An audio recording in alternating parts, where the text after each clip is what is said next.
Hi, I'm Heather Zynczak, and I'm really excited to be here today. So when Sarah Jones called me and said, would you be willing to speak, I enthusiastically said yes. And then we started brainstorming on what was the theme that's kind of helped you be successful throughout your career. And we came around to, it all came down to championing.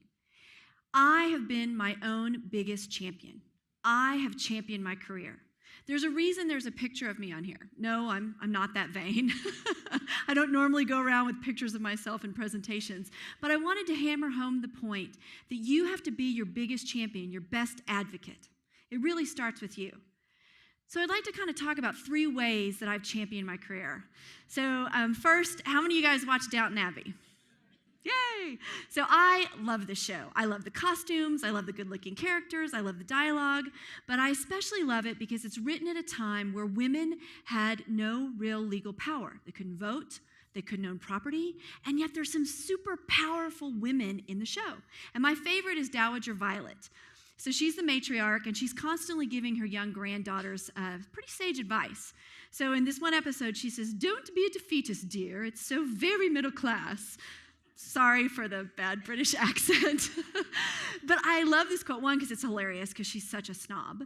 But 2, I love it because it's sage advice. Don't be a defeatist. Believe in yourself. If you think you can't, you won't. If you don't believe in yourself, no one else will. So a little bit on my personal experience. I grew up from really humble beginnings. My father was the first person in his family to go to college. My grandparents owned a carnival. That's right, carny folk. Long line of carny folk. The high school I went to, half the people didn't even go to college. And my undergraduate, while it was a great school, was a very large public institution. And by some fluke, I'm still convinced there was an error in the admissions process, I got into Wharton Business School.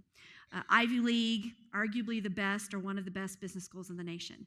So I show up my first semester, and I'm one of the youngest people in my class. I'm the youngest person I knew in my class. And boy, was I intimidated. And I remember walking on campus with a buddy of mine, and we're walking down campus, and it's kind of like a scene out of a Mean Girls high school movie. I look over, and they're setting up for a career fair, and it's all the beautiful people setting up for the top 4 best consulting firms, and I kind of mutter to myself, oh, I'd love to work at one of those companies. My buddy says, that's a great idea. That's what you should interview for your internship. And I'm like, oh, no, I would never get in. All of our classmates are Ivy League educated and have these great careers and all this experience. I would never get a job with one of those. And he looks at me. He says, first off, you're all at Wharton, so of course you can get in. And he said, second off, I'll tell you this.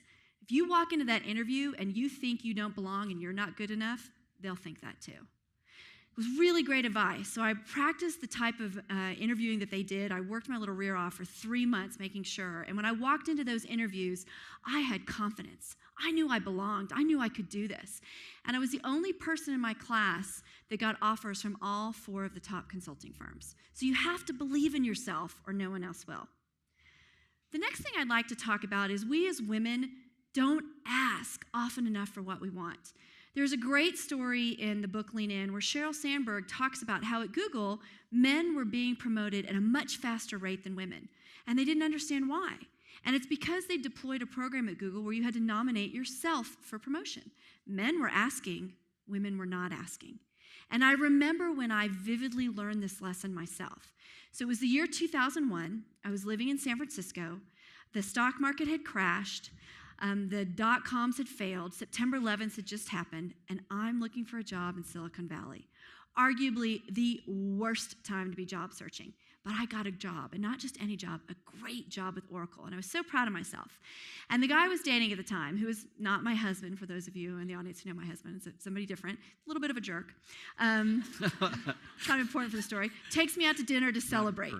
And so we're at dinner, we're celebrating this job offer, and he leans across the table and he says, he leans across the table and he says, so what are you going to counter with? You got this great offer, what are you going to counter with? And I said, what am I going to counter with? It's a great offer. What would I counter with? And he's like, my buddies and I in business school, we had a competition to see who could get the more out of every job offer, who got the most beyond the initial offer. And he's like, why wouldn't you ask for more? Don't you think you're worth it? And my first thought was, this guy is such a jerk, I got to break up with him. And my second thought was, holy crap, no wonder men make more money than women. They're asking for more money. And my third thought was, he's right. I am worth it. So I went back and I asked for 3 things from Oracle, and I got 2 of the 3. So if you want a promotion, ask for it. If you want more money, ask for it. If you want flexible hours when your children are little, ask for it. You might not get it, but at least it will start the dialogue. My third and final point, and I'm a little embarrassed that I'm standing up here in front of a picture of a Disney princess. Probably because I'm a little bit of a tomboy, but also because I think Disney is probably the one company that's done more damage to the female image than maybe Barbie.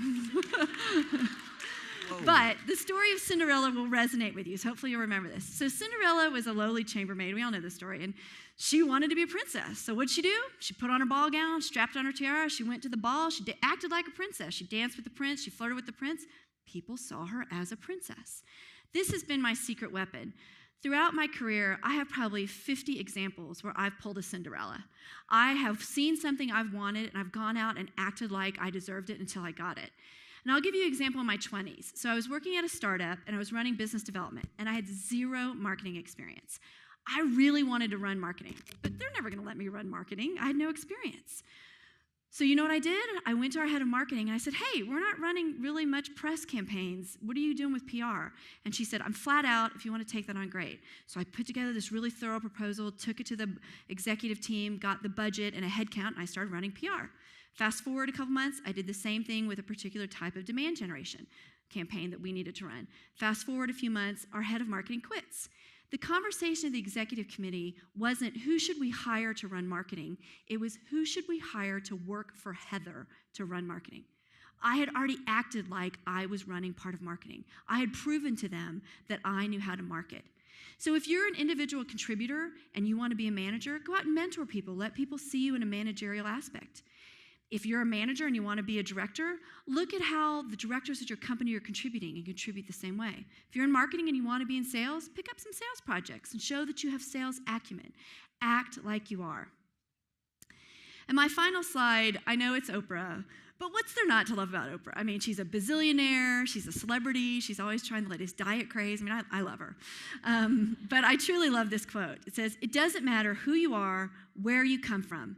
The ability to triumph begins with you, always. So you know what? Believe in yourself. Ask for what you want. Go out and prove to people that you can do it, because you should be your own biggest champion. Thank you.